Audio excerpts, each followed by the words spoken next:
Salam sejahtera bagi kita semua.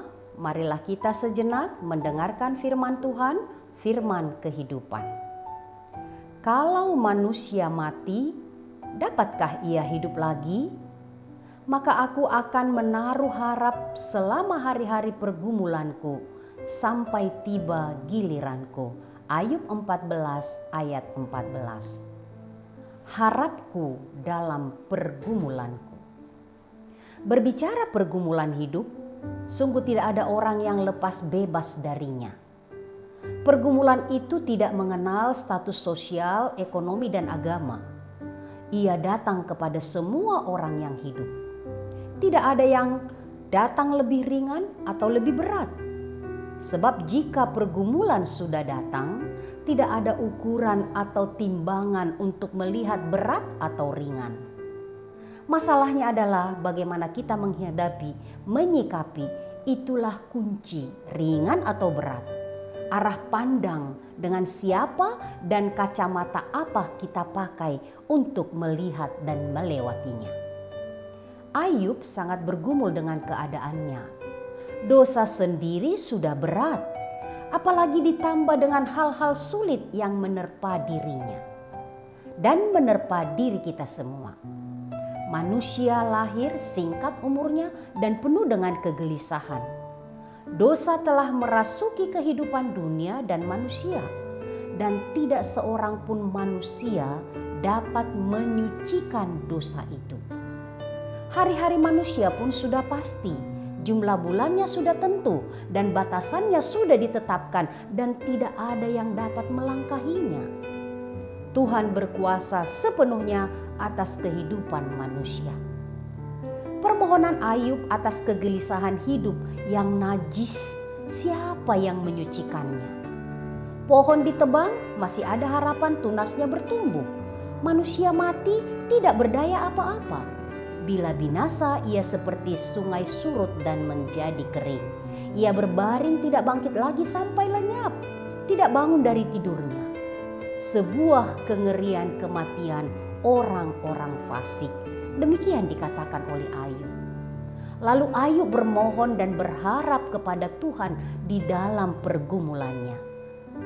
Tuhan melindunginya dan mengingatnya dan menyembunyikan wajahnya yang murka karena dosa. Itulah permohonan Ayub. Pergumulan Ayub, kalau manusia mati, dapatkah ia hidup lagi? Harapan pada Tuhan, maka aku akan menaruh harap selama hari-hari pergumulanku sampai tiba giliranku, kata Ayub. Dalam harapan dan pergumulan, ia yakin bahwa Tuhan tidak melupakan buatan tangannya. Tuhan tahu setiap langkah yang kita tempuh dan tidak menghitung dosa pelanggaran. Tuhan hanya menanti kita datang kepadanya, dan ini adalah harapan baik yang mesti selalu kita ingat. Tuhan ada dalam setiap pergumulan kita dan memberi harapan yang meneguhkan. Inilah juga kekuatan langkah kita untuk berhenti berbuat dosa dan melanjutkan hidup di dalam ketaatan.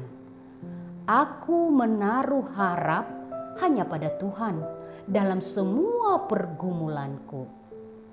Tuhan ingat dan tahu kita buatan tangannya. Yesus katakan, marilah kepadaku semua yang letih lesu dan berbeban berat. Aku akan memberikan kelegaan kepadamu.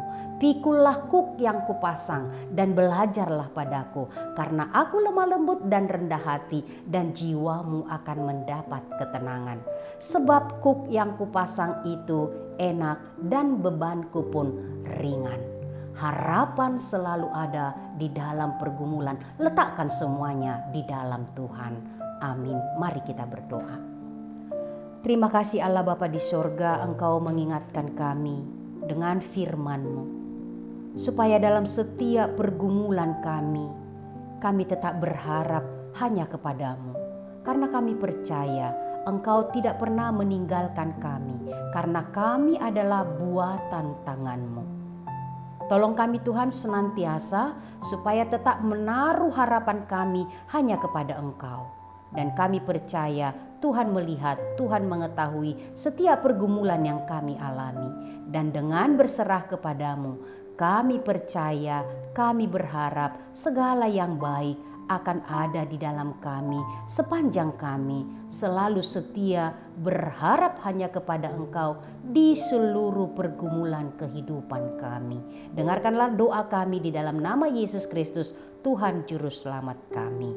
Anugerah Tuhan kita Yesus Kristus, kasih setia Allah Bapa, persekutuan Roh Kudus menyertai kamu sekalian. Amin.